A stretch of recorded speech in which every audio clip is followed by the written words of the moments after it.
Today on the show, Radical Ones, we continue our sword and sorcery summer and release the Kraken with 1981's Clash of the Titans. Let loose the Kraken! It's time to get radical.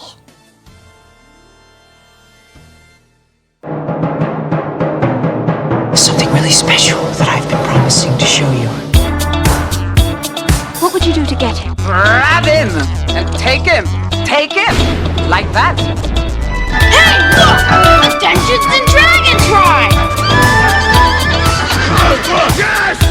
Let this be our final battle!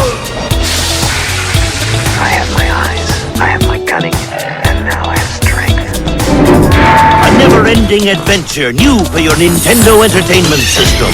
Zelda! You must find a champion, full of heart and pure in spirit. Champion? What champions?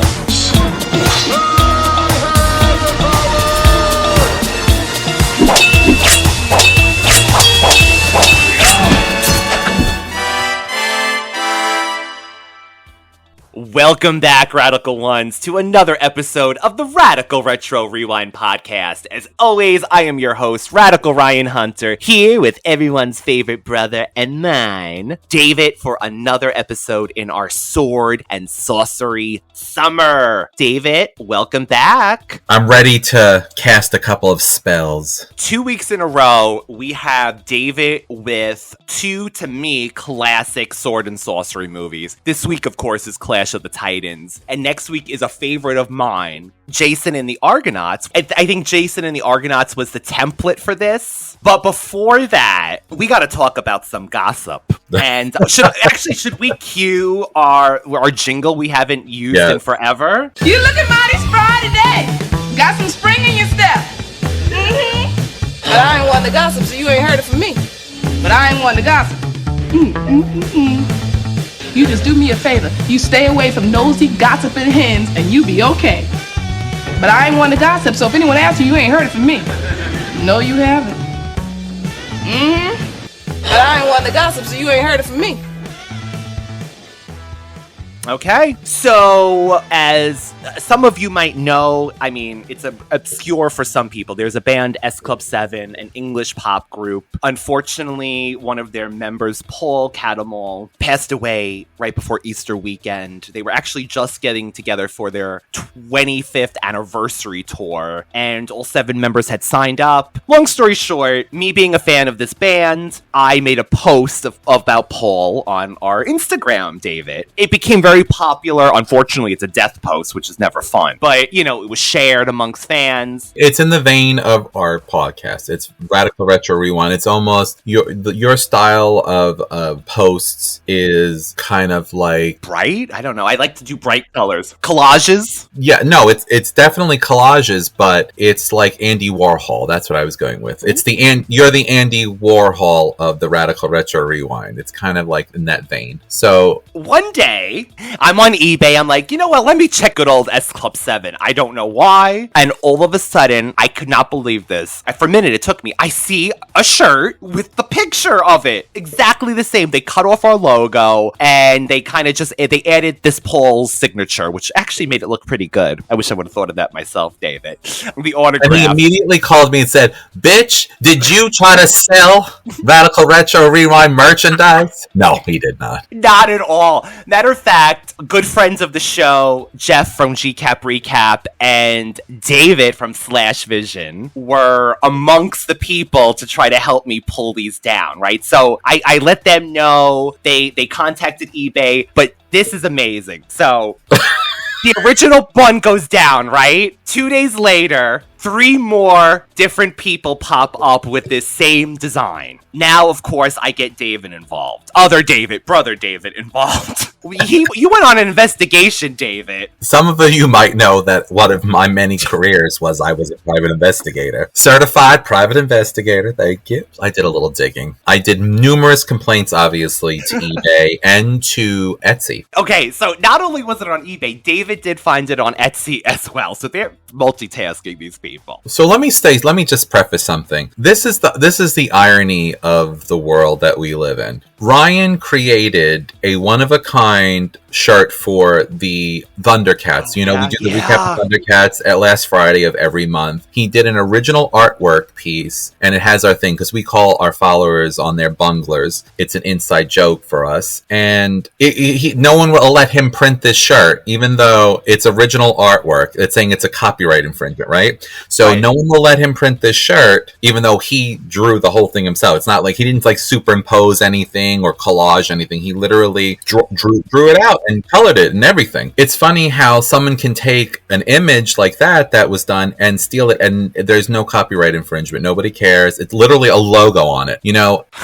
So I honestly, when I saw it, I didn't know to be upset or to be honored. Yeah, Dave, because at one point, didn't I joke? I was like, we should buy these shirts because this is going to be a legacy. Where are we going wrong where we cannot do this? We're caught up in every single thing. Yeah. And they take down everything, literally anything that we do, but someone can literally steal our designs or Ryan's designs. No, it's ours. That has a logo on it. And so first of all, for all of our listeners, I don't want anybody to think that we're those people. Like, we're not stuck up. We're not thinking like, we're so good and how dare you do this to me. But being that we've tried so hard to come up with original artwork and do things, that someone could take something, I guess maybe because he's a public figure, maybe it's different. Right. But this was also an original design, and someone could steal it. And literally, the only reason why this went down, I'm going to be honest with you, is because I did some snooping around. I was able to trace back to the person that was doing it, and I believe this person was behind the two different, not the Etsy one, but the two different ones, because they were both in a southern state next door to each other. Yes. I feel like this person, so I did some investigating. Obviously, I sent messages saying this is a copyright infringement. I also contacted Etsy and eBay, but I also sent private messages to this person saying that. And so I think the kicker was this person thought they had anonymity and was basically not listening. And then I put their name. I said, "Are you blah, blah, blah?" And then all of a sudden, magically, everything came down. Yes, because eBay wasn't taking these down this time. They took the original ones down. They would take ours down. I really don't get it. It's just the fact that people can so easily steal something. And again, like you said, it's not because we're so wonderful. I mean, this man is dead. And the thing is, too, is that when you do a search of him, that picture came up. This is the only thing that ever has come. Yes, like when you type in Radical Retro Rewind, you're going to get a Radical Retro chicken place in California. This only image came up for him. It's like, you don't know whether to be honored or like it's a slap in the face. Yeah, so what is that? What is that? That was our thing. We promised on our Thundercats show that we would tell this story. So I figured this was the perfect time to do it. So Ryan, obviously, is my younger brother. And over the years, I've always been very protective of him. So this is just like we're laughing about this because this is something I remember once that he went to Verizon and they were giving him a hard time. And I was like, tell him your brother's coming. And all of a sudden, magically, the return went through. But too bad he came and he was so lovely. It didn't, it wasn't like he was going to attack the person. You get more flies with honey, but I also am very direct and it worked out. And the person might have been flirting with him too afterwards, we kind of thought. There was a 2-for-1 special. I know, I could have gotten a discount, a date, and a return. So Radical Ones, we just thought that was a funny story. And guess what? Any of our listeners that do any kind of printing work, if you can come up with a way, we would love to talk with you or private message us, because I want to know how we are not allowed to do anything of original artwork, but someone can literally take anything else. I see stuff that's literally copyrighted and people are selling shirts, thousands sold. And I'm like, but we're doing original artwork. Anyway, we have a great show. This movie, Clash of the Titans, first of all, they did a remake. I did not care for it as much as the original, and it brought back a lot of memories, and I have a bunch of notes. Oh, even better. And we'll go from there. Provide him with suitable weapons. Weapons of divine temper. A helmet, a shield, a sword. Find and fulfill your destiny. The myth. The magic. The mystery. The majesty. Destroy Argos! Let loose the last of the Titans. Metro-Goldwyn-Mayer presents clash of the titans. The good, the evil, the danger, the daring. How may a mortal man face and defeat the Kraken? Clash of the titans. The combat, the courage, the splendor, the spectacle.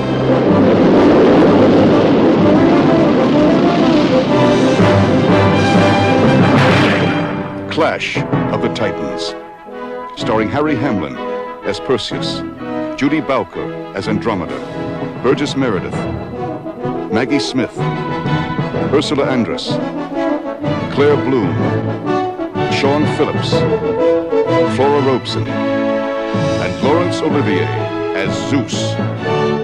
Before history, beyond imagination. Clash of the Titans. June 12th, 1981, David. It was released the same day as Raiders of the Lost Ark. So that right there is a high box office battle, I would say. I have to bring this up. Our two favorites around here, certain reviewers from the past, Siskel and Ebert, David, we've actually found it. They found a movie that they liked. They gave praise to Clash of the Titans. Is it because Harry Hamlin was in it, or the magical Maggie Smith? Oh, you know who else was in this, which was amazing? What's her name? Ursula Andress, I want to say. She was like that. Well, it wasn't Ursula Utters from A Dirty Shame. Yes, Ursula Andress. She was like this model and sex symbol back in the day, and she plays Aphrodite. She gets top billing, and she has one word of dialogue in this movie, if anything, which is great. The names in this movie: Burgess Meredith, of course, the Penguin; Laurence Olivier as Zeus, who actually got very sick on this movie, David, and had to take a lot of time off during the filming of this. Thank God he was up in the heavens in that seat. An author, Stephen Wilk, said in 2000 that most people today are aware of the story of Perseus and Medusa owe their knowledge to this film. I would agree. Right, okay, so you do agree with that, David. They put it in pop culture and the modern lens. I don't know where it comes from, but we've always, and I don't think it's a school-taught thing, we know about Greek mythology.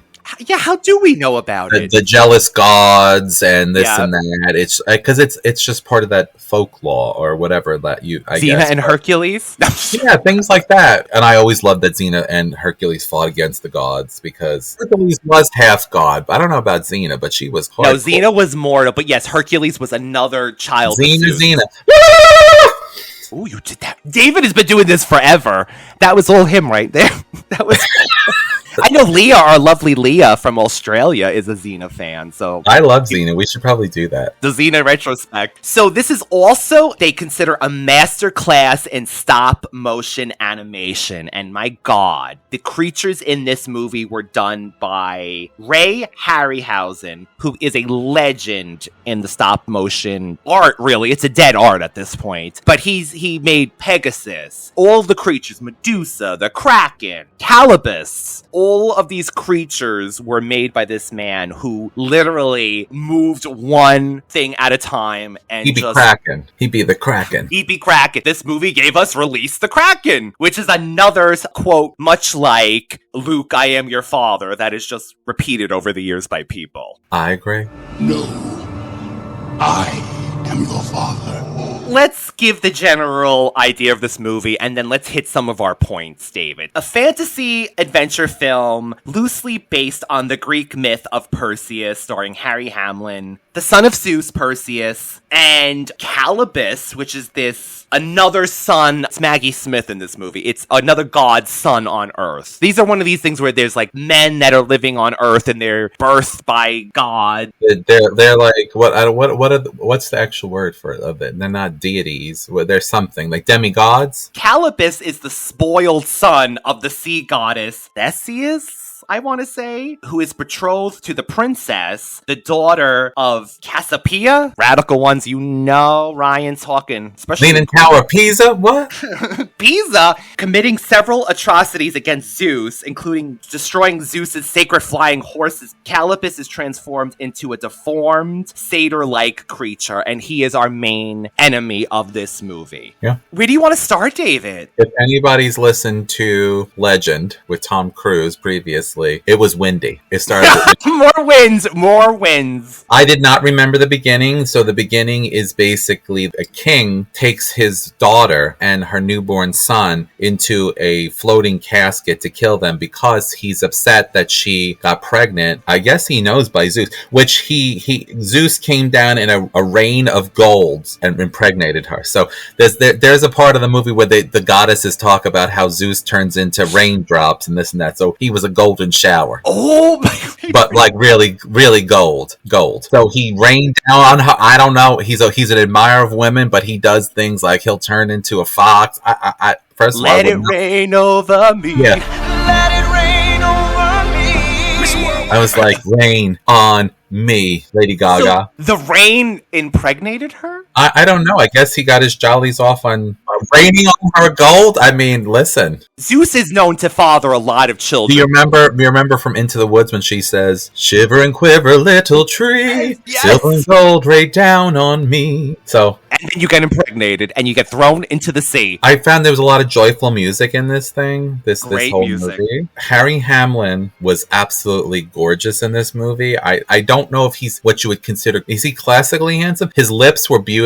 His hair. His lips are amazing. He just really looked good. I don't know if he's classically beautiful, David. That's a great question. Lisa Rinna, you're lucky. That's all I I've have to say. actually heard a lot of negative things about him being a terrible person. I don't know, allegedly. Well, I've seen episodes and clips of when he's on the Real Housewives thing. I think Beverly Hills. He just seems a very low key person. He just was barbecuing or something. But then again, you never know anybody. You never know. Harry Hamlin plays Perseus, the son of Zeus, and Zeus does favor him, of course, but he also he sends Poseidon to make sure that the floating casket gets to a beautiful island where they can live together in peace and harmony. I love when Poseidon comes on camera because every time they kind of superimpose him underwater and he does not look natural at all, this actor, and he's always cranking something underwater. Me of? What's his name? Is it Bjorn? Whatever from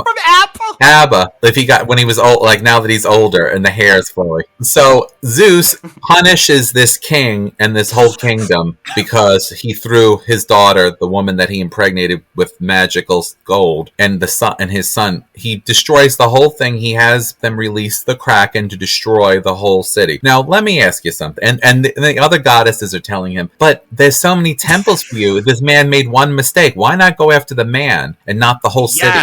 Yes. Not to harm this woman and this and that, but he's harming all these other people. So this is about that pettiness of the gods, that they are fundamentally evil and flawed in many ways. They're quote unquote gods, but they're more like people. Petty. They're petty. They're Karens. Perseus must be punished, and his people with him.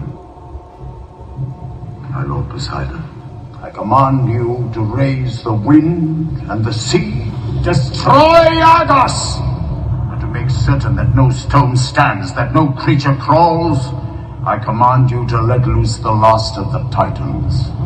Let loose the Kraken! The kingdom of Acrisius must be destroyed. As you command. Yet, be certain no harm befalls young Danae or her son. Bring them safe to some remote and peaceful shore. Go now, swiftly.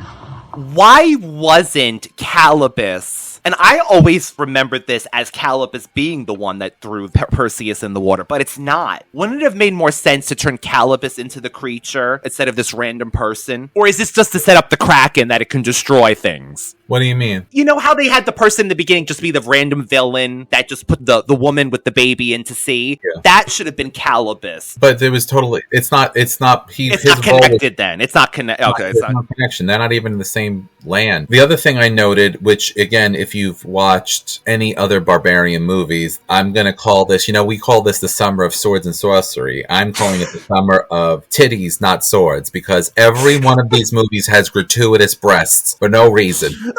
So there's a part where young Perseus is walking nude with his mother, which is like a very beautiful thing. I'm not like doing it like that. No, but I know what you're saying. A little baby, but they're naked. It just shows like they're living this very like in this beautiful, safe island where nothing happens and paradise kind of thing. So there comes a point where Maggie Smith's character is pissed off that her son was cursed by Zeus. So she takes Perseus, basically is sleeping on the beach in nothing but a very small loincloth G-string deal, and she puts him in Jabba City in a cathedral. Not to be confused with Jabba's palace. Yeah, that's what confused with Jabba's palace, but you never know. And dance woman on that chain. No. Yeah, there's no Sly Sloodles coming out playing a song for Perseus.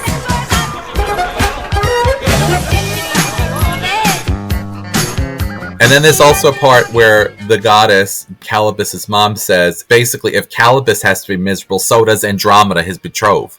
Petty. She's like, if my son is going to be unhappy, you're going to be unhappy and suffer along with him. Isn't it crazy, though, that they actually can have the power to manipulate and kind of like throw Zeus's stuff off? But the funny thing is, Zeus was still at the same time helping him knowing this. So why didn't he just say, stop what you're doing? Well, the thing is again, not to steer off, but is Zeus more powerful than the other gods? Is that what we're assuming in this? Isn't he I thought Zeus was almost like God, right? Like he was, and these people are like, quote unquote, for lack of a better, the saints kind of thing. I don't know. I don't know or whatever. There's a code of conduct that has to be followed through, or that he knew that Perseus needed to fulfill a destiny. So he goes into this, he wakes up in this amphitheater, he doesn't know where he is, and Burgess Meredith's character, which is... Quack. No, he's Amon. So Burgess Meredith's character, Amon, greets him. I found Burgess Meredith's performance in this movie amazing. I'm going to be honest with you. He's a delight. I believe that he was that character when I saw it. I'm not even a very lovable person. He's a playwright. Lovable, but knowledgeable, and he was very, literally, Burgess Meredith's character would be the person I would want to hang out with, because he's nice, he's knowledgeable, he knows his place, so to speak, but he's also willing to go the extra mile and help and fight if he needs to, whatever. But he's the Giles of this, like a Buffy. He's the one who's guiding him. He's giving him advice. He's the one who sets him up. Oh, go to the witches for this. Go to this for this.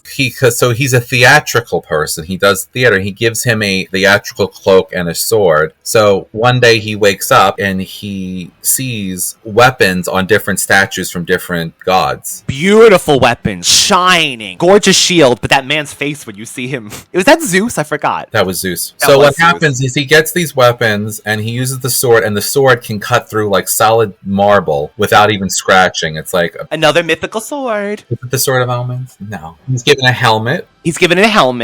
Invisible. And then the funny part is the shield's like, no, look at me first. Pick me up first. And I'm like, what? I don't remember there being a weird talking shield. No, I didn't remember that either. I thought it was going to talk to him the whole time, too. If the sword can do that, then what about the helmet and the shield? We better. That is, you better find out. I'll try the helmet. No! Try me first! What did you say? I didn't say anything. The sound came from over there by that statue of Hera. From that shield. I thought we crossed over, David, to quote your Mandela theory about like Beetlejuice the musical. I thought we crossed over into an alternate dimension when that shield started talking. I was like, no, his stuff doesn't talk to him. But it does. In this scene anyway. And the shield tells him that one day this shield will basically save his life. And we find out later what happens, what he uses it for. As any young, impetuous person, and even Amon, says basically, oh, just like a young man to do that. He basically takes the helmet so that he can't be seen and goes to the center of the city. And he is looking around, and there's like the smell of burning flesh, and then like he finds out, he talks to a guard. Yes. He's like, you're a stranger. He's like, yes, I'm just coming here. And he's like, well, what is that? He's like, the princess is trying to get a suitor. Andromeda? Andromeda. Okay, I thought that sounded like space, though. No, Andromeda. So she's cursed, and the suitor, the suitor is presented with a riddle of some kind, and it changes every day. Riddle me this. Riddle me this! Riddle me this. And the person doesn't get it right. It changes every day. I love that. It's like, I'd make a riddle. They get burnt. I wonder if she like reuses them after 6 weeks or so. Usually, like, that one died, right? That one was burnt up, so. That one does, the only one who knows it. So can we just reuse this one? Lo and behold, he sees the princess. He starts to get enamored with her, and he visits her in her room with the magic helmet. Stalkerish a little bit, pervo maybe. And he falls deeply and madly in love with her just by looking at her. You know. And then you see the scene where a very large vulture creature comes with a cage with a seat in it and a perch, and this thing takes Andromeda, but it takes only part of her, a mirror image of her. So her body's laying in bed, and then part of her comes up. It almost looks like an astral thing. So it's like her soul? But then it becomes solidified. There's a part in where he explains that. And then it takes her away to the swamps where Calibus is. So Calibus is still wanting her, and actually Calibus is quite dramatic. Yes, I wrote that. He is dramatic. This man should have been a Shakespearean actor. The poses, the faces. And David, by the way, he was not supposed to be an actor. He was supposed to be completely stop motion, but they kind of figured along the lines like, no, we have to give this character some kind of personality. So that's why they have the shots of the actor in the makeup, which thank God, David. Exactly. So you have her go to this swamp. She walks, and Calibus is there, and he gives her jewelry, and basically she's pleading with him. She's pleading with him to let her go. Now, here's the thing that I don't like. I get the fact that he was transformed into something hideous, right? She clearly did not love this man, because if you had a partner and they were strucken down with something horrific, like burnt or something on our level where we can relate burning, gets amputated. Yes, and he is quite hideous, but he is very dramatic. And he does live in the swamp, much There's like this Yoda. banter between them, and she's like, please let me go and let me get away from this curse. And he's like, no, like thumbs down, like my son says, if I say, do you like it, Matthew? And he's like, he puts the thumb down now when I make him try to eat something new. So he's like, basically, he's like, oh, and he throws himself around. He's like very dramatic. On the chair, right? He's like propped in his little throne. And she says basically that she can't love him. He's like, basically, why can't you love me? And then she takes the necklace and throws it, and he's like, go. He like waves her away to go back in the cage, the perch. You go back to your bird cage. Thank God the cage has a seat. I put note of that. Yeah, you didn't want her standing. Anyway, and then she comes back, and her body is reunited. But you find out she says, why do you keep doing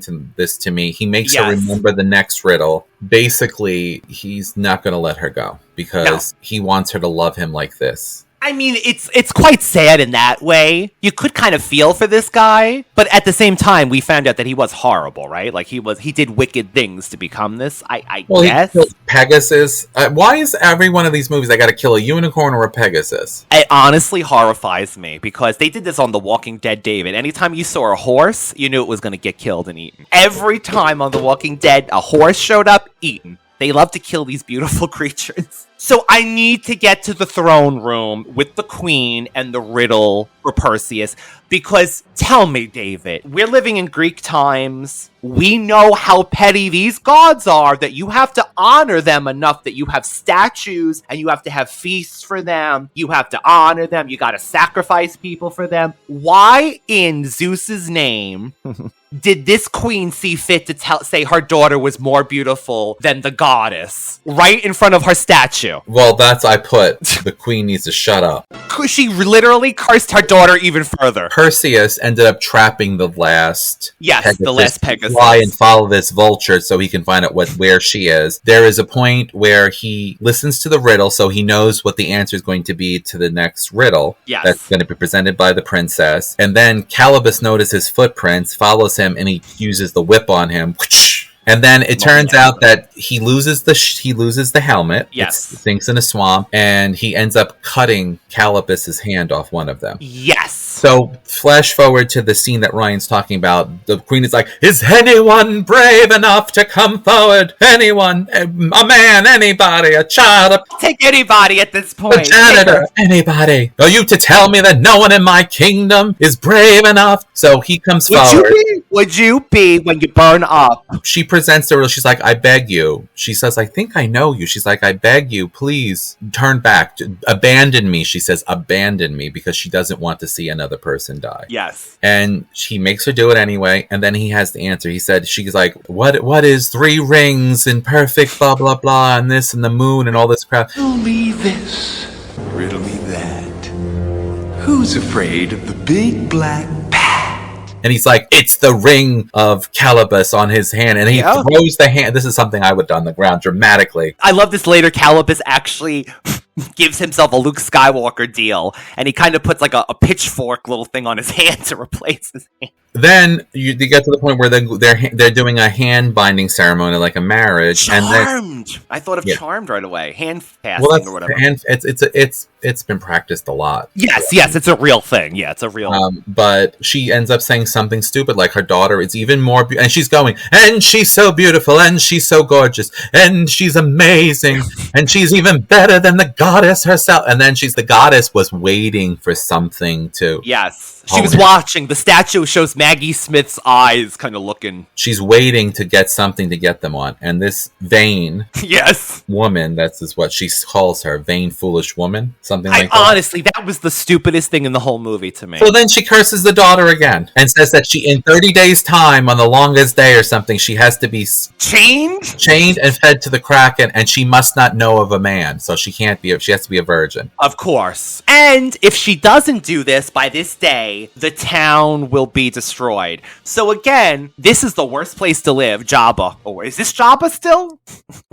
No, well, the one that was originally destroyed, which Perseus is technically the heir to, I guess, through Zeus, was Theos. Okay, that sounds familiar, actually. Something like that. So then we get to the point where we're going to go on this big adventure. This is the quest. Yeah, this is the setup. This is the quest. He loves her. He wants to save her at all costs. He's going to do anything and risk his whole life. You see Zeus saying, you better help my son. He's talking to the goddesses, and he's like, he lost the helmet. She's like, yeah, it's in a swamp. You got to give him something else.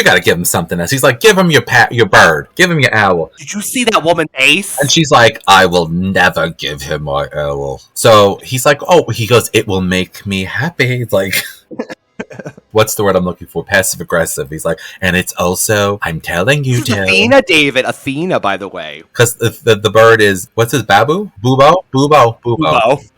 Because it's knowledgeable and knows things and can see things. So she ends up going to like a metal worker, I want to say hepatitis to build the mechanical replica. Hephaestus? That one. She orders that one to make a replica. He makes a mechanical version, which is super R2-D2. cute. Amon says to him, I need to save her. What can I do? Perseus is saying. He says, there's no man that can take on the Kraken, but there may be 3 women. Yes. That can. And he tells us the Stygian witches who have like great knowledge. They're like the seers, like in Charmed. But they're more like they're very old and scary, and they also eat human flesh. People. They eat people that come in. All 3 are blind, and they share a magical eye, they call it. It kind of looks like a crystal ball, though. Yeah. And they hold it up, and they can kind of see what's in front of them, like a tunnel. I wonder if this was a paperweight from some executive's desk at the studio. He's like, we need something. Just that paperweight on your desk. Put it up to your forehead and pretend you can see out of it, lady. Would you have preferred, I mean, it sounds stupid, but an eye? Or is this okay, like a mythical eye? No, it's cool. It's like a crystal. So they end up going on this quest. With, by the way, Perseus has a partner, which, radical ones, you're going to see David in this movie. I'm telling you, there's a redheaded, his name is Tallow. He is David. Look at him from far away. He's got the beard. That's David. That's your brother David. Look at him. You should have said yes. You didn't know. Yes. It's him. It's David. Take it. He's got a beard, and this is kind of his right-hand guy for this adventure. I just wanted them to have a moment at Brokeback Mountain, but it didn't happen, obviously. So here's the funny part. Andromeda really is devoted to him. She's really taken by him because she says, I'm going with you. I'll go as far as the temple. I can only go as far as the temple of the Stygian witches, but I'm going. And he's like, no, it's too rugged. She's like, when my mother's not here, I am in charge. I am the queen. Like, in other words, pulling rank on him. And she takes off galloping on the horse. She's like, I know how to do this. She probably doesn't want to die, though, too. There's a little bit of that, too, probably. No, I just feel like she was so downtrodden and so cursed that this was something, this man is good for her. He actually cares about her. And there's a scene where they have a celebration, and he says she never loved Calibus. She was young, she said. I was young, and I was taken by his, I guess, worldliness or something. Like, she wasn't in love with him. Basically. But she has this growing love for Perseus. Well, listen, if a man wants to be your hero... Honestly, I'm going to be honest with even me being like a 6'2" brute. If I had a man that was like taller than me, and my husband's shorter than me, but if I would be the small spoon. You know what I'm saying? Perseus, take me away, please. I would be like, if some man's like, I'm going to take care of you, I would be like, I'm also very independent though, but in my younger days, I probably would have been like, you know. Let me accompany you to the cave at least. Yes. So anyway, he goes in. The Stygian witches, Bubo, grabbed the eye from them because he doesn't want to get close. They're like, come closer. Oh, he's handsome. He's got nice thighs or something. Not that fat. Not enough meat on him. But he says, come closer, and he has them grab the eye, and they're like, the eye, give us back the eye. We'll do anything. Give us back the eye. Yes, so he wants them to tell him what could stop the Kraken. And they basically say Medusa's stare can turn anything living to stone, anything, no matter how big it is. And she's like, it's a titan against a titan. That's what she says. Yes. So these are a mention of the titans. Someone coming. Oh, sounds like a man. A young man.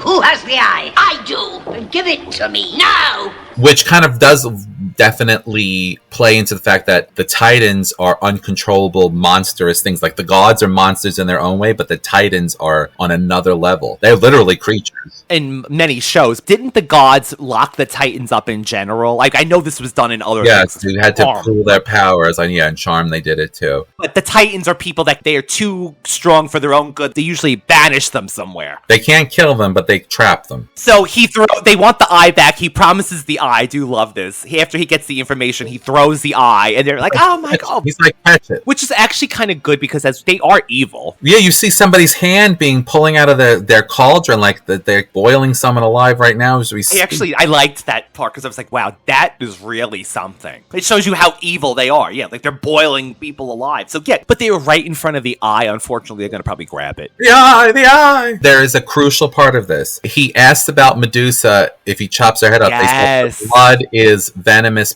like it's like acid, basically. And she says, but you touch the eye to your red cloak, and it will hold Medusa. His cloak is then like mystified or whatever. I would have said, oh, can I just take this eye? And he didn't even have to bring them anything. I mean, I know they eat people, but I would have said, oh, here's a new cloth rag for your clean up this place. You need to present me with the leather from Zelda before I'm able to sell you the potion. Yeah, exact something, dude. I would have brought some kind of a gift. But anyway, that's just me. We were raised right, Ryan. We don't go someplace empty-handed asking for something. Yeah, Take note, people. Take note, people. I thought he was just going to take the eye with him. I totally forgot. As a relic, kind of. But no, he throws it back to them. Boo-boo. Boo-boo? Boo-boo. Not boo-boo. Ready, boo-boo boy? Bobo. Boobo. Boobo. Boobo? It's adorable. I love this. Again, like I said, equated the little sounds to R2-D2, but the creators swear they came up with this 2 years before Star Wars. I have a little... Don't think so. Those boops, those beeps this was 3 years after Star Wars. That had to have been R2-D2. Give him a cute companion, give him a robot. Because the fact that you're giving someone a metal bird to begin with is kind of out there in this mythology, but, you know, the gods can do anything. But honestly, I love this owl. I thought it was adorable. I do too. I think it's super cute. And honestly, Perseus is the only one that understands the chirping. And it was funny. There's a part when he first meets the bird. It goes on a branch, but it's too heavy because it's metal and it falls. It's accident prone. And this actually happens a few times, which is adorable. Perseus now has to go to Medusa. This is his next journey. He meets the Riverman. He leaves the Stygian witches, right? And then leaves Ammon with Andromeda to keep her safe and to bring her back to the city because they're running out of time. Two, she can't be around Medusa, and so he leaves her. He doesn't even say goodbye because he knows that she's so strong-headed that she'll try to go with him even as far as she can go, which Princess we don't. Leia? Want. Honestly, it was refreshing. I know there was some booby action in the beginning with the mother, but that was more like supposed to be like a pure nudist sort of thing. Like, yeah, you're living on Eden kind of thing. Yeah. Like you don't know any better. But she was a strong character. She was pretty, but she was still strong-minded and had a heart, but at the same time, you know, like innocent. Stop lying. You know there was no strong females until the last few years in pop culture. No, that's not true. It was a different type of strength. Like Whitney said, I didn't even know my own strength. I got to know my own strength.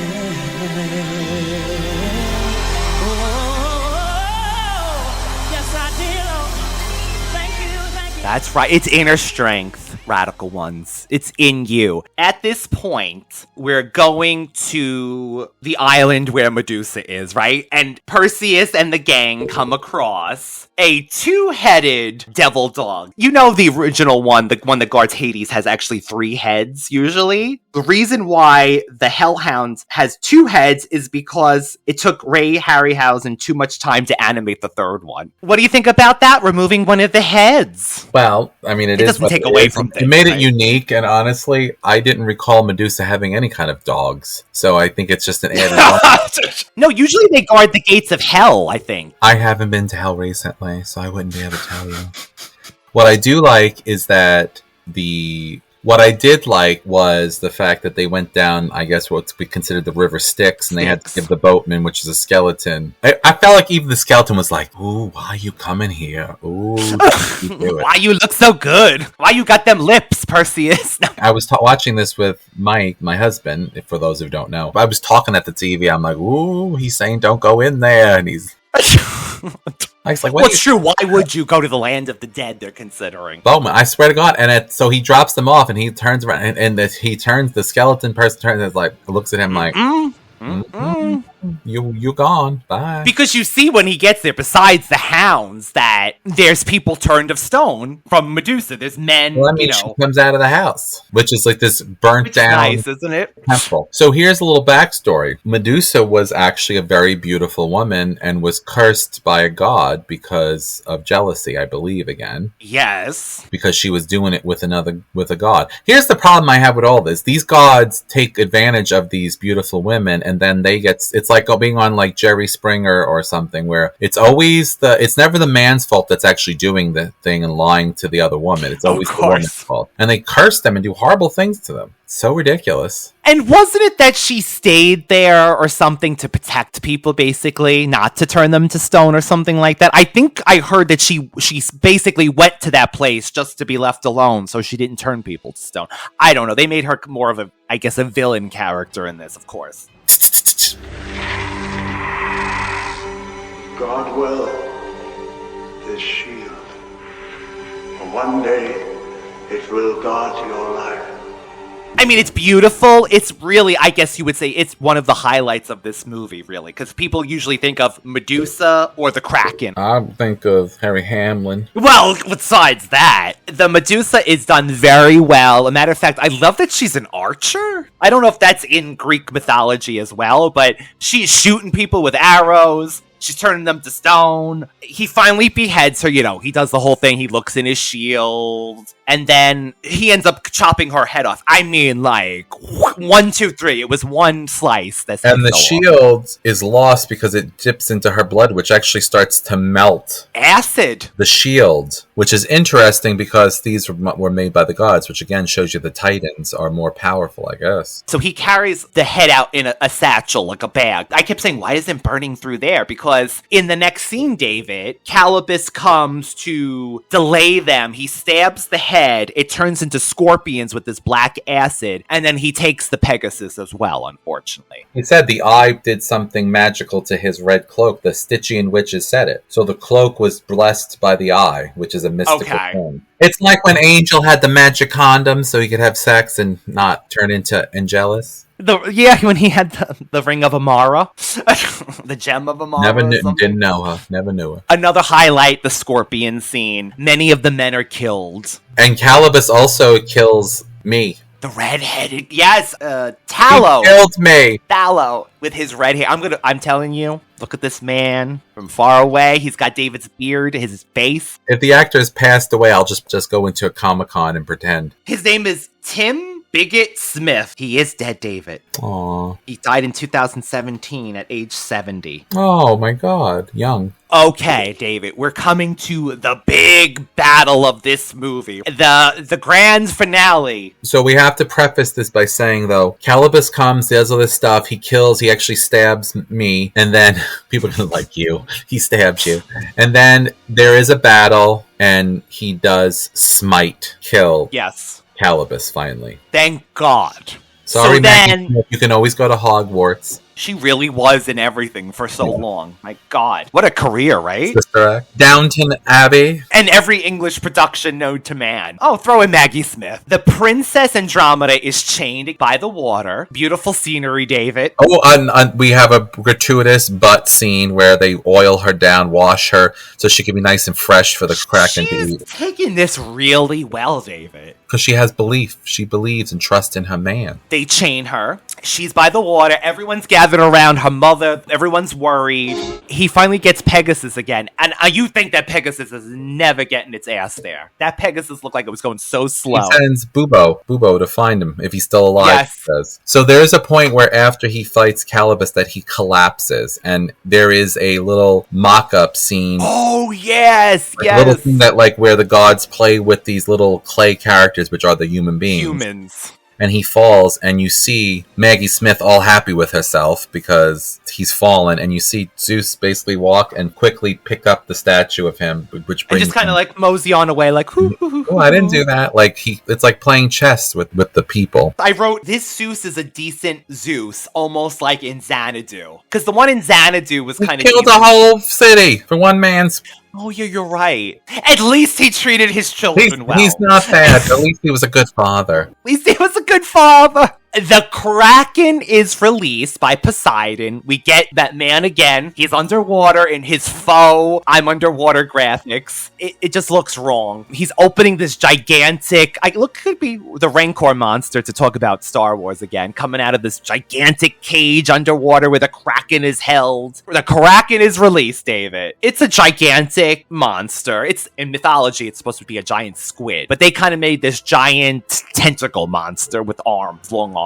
Yeah. Perseus gets here in time. The bird, again. Bebo is the best. Bubo, flies in front of the Kraken to distract him. Gets hit. You think he's gone. And he kind of shakes it off. The Pegasus, as a matter of fact, also gets knocked into the water. Yeah. Out from the satchel, the Medusa head freezes the Kraken in stone, but also just destroys and disintegrates. I was so upset about that. I really wanted the statue to stay so... Wouldn't that have been a great idea? Like a monument. Or they could say, this is how statues were made, or something like that. And he threw the head into the ocean. Now, I was saying some poor person's going to be walking on the beach and it's going to come up on them and they're going to turn to stone. So Medusa's still alive, right? Because her eyes are blinking. So is she cursed to just be this head now? I don't know. And the funny thing is, he throws the head in and Pegasus comes out of the water. He's like, oh, hell no. I ain't gonna be in the water with that head. You ain't changing me. I mean, it's a happy ending, of course. The Kraken is destroyed. Zeus tells all the gods that he forbids them from messing with Andromeda or Perseus. Oh, yes, that's right. The gods predict that Perseus and Andromeda will live happily, rule wisely, and produce children, and Zeus forbids the other gods to pursue vengeance against them. Oh, that's right. The constellations of Perseus, Andromeda, Pegasus, and... the Vane.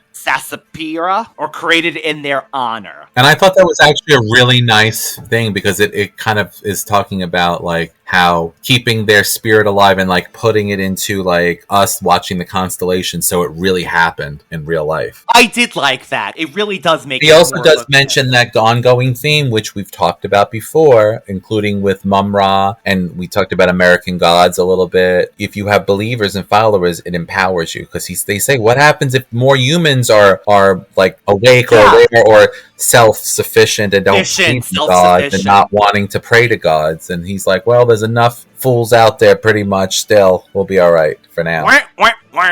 They didn't want this movie to be like other movies, David. They quote-unquote wanted it to have more class. Almost like Sword and the Sorcerer, which we're doing soon. You know, it's like a lower budget kind of movie. They didn't want it to be compared to that. So that's why the casting was higher, quote-unquote, to appeal to more people. And they didn't want any poor-acted sword and sorcery movies. The studio wanted Arnold Schwarzenegger, and they turned him down because not only did he not speak English, but someone said he is too big to be a Greek warrior because most of them were in shape, but not huge. So Harry Hamlin's body definitely fit that picture, I guess, a little better for them. Harry Hamlin's body could fit my picture, too, back in the day. There was to be a sequel, David, titled Force of the Titans, which was pitched to MGM in 1984, but further development of the movie was never made. It was going to have somehow Calipus not dying and coming back, which I think might have been a little, but I guess you set up a villain. More things are, let's see what we got. A 4-issue comic miniseries called Wrath of the Titans was released after the 5 years after the events of this film. It is the presumed dead Calipus escapes from the underworld to take advantage on Perseus and his new family. So there is a comic book continuation of the original. Cool. And Harry Hamlin in 2007 reprised his role as Perseus in the video game God of War 2, which I think is a fighting game. Which that's kind of cool. Of course, there is a remake, like we mentioned earlier, and a remake sequel that definitely, over the years, like David said, I don't remember it. I know I saw it, but I don't remember it. I just know that things were bigger and better, supposedly, but critics and a lot of people do not like it. It's like, you know, it's one of those things where they have CGI, and it kind of takes away from things.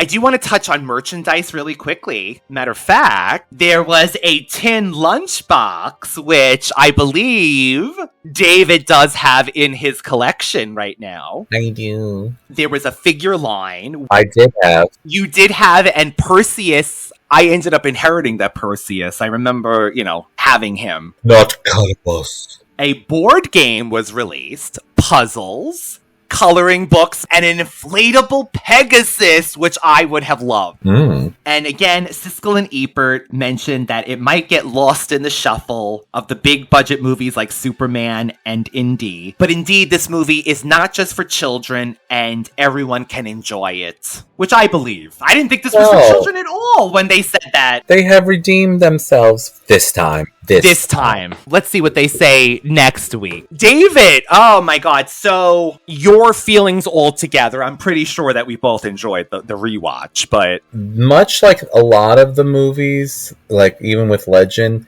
maybe the first couple of minutes were a little slow for me, but I was also like judging it by different eyes because I never remembered the beginning of it at all. I always remember it kind of when he gets to the amphitheater and Burgess Meredith. Yeah, that's pretty much where I remember it coming from. Got my attention and it kept it, and I liked the stop motion stuff and the claymation-esque things, and I still believe that CGI robs us of realism, and I don't care because, you know what's really funny is my kids, I told you, and some of their friends started watching Dark Crystal. I think it was too... Yes, you did! It was too deep for them, but they were like, wow, she looks so real, the puppet. The original from the Dark Crystal. Like, this is so cool, she's so pretty, and this and that, and I'm like, wow, because to them, those were real. Like, they were alive. See, it's like the Muppets for us. Yeah. The Muppets, the things like that. Oh, I love that. I was going to say, that movie is probably scary, right? I think you know what? It got weird and too deep for a while. It was like very strange with like that Mrs. Hannigan, whatever that thing was. That what's her name? Mrs. Hannigan. I don't know what it was called. That I know what it you're was talking like E.T. with the wig on, but it was like I feel like Shelley Winters in that blaxploitation film playing Mama. I don't know. I think it was Cleopatra Jones. I agree. There's something, the charm of the stop motion to me is beautiful. Isn't there something, David, we've read that your mind actually can tell that CGI is fake? So it kind of like, it tells you that it's, well, I mean, clearly the images are fake, but you know, it kind of, something about your mind can't register it as a real thing. Oh, they're working on fooling us, like with all the AI stuff. That was another episode of the Radical Retro Rewind podcast. As you can tell, we're as thirsty as ever. It's a hot summer, David. It's a hot summer. Listen, this is what where I was definitely, how do I put this? I was definitely a boy, so to speak, when I like, I love the adventure, the fighting, the magic, that sort of quote unquote. I thought you were going to say I was a boy before I watched this and I became a man after. I definitely was gravitated towards the sword fighting and this genre and very much loved it. But of course, it didn't help that there was good looking men with loincloths, because I didn't know what I knew I liked them, but I didn't know what it was. So.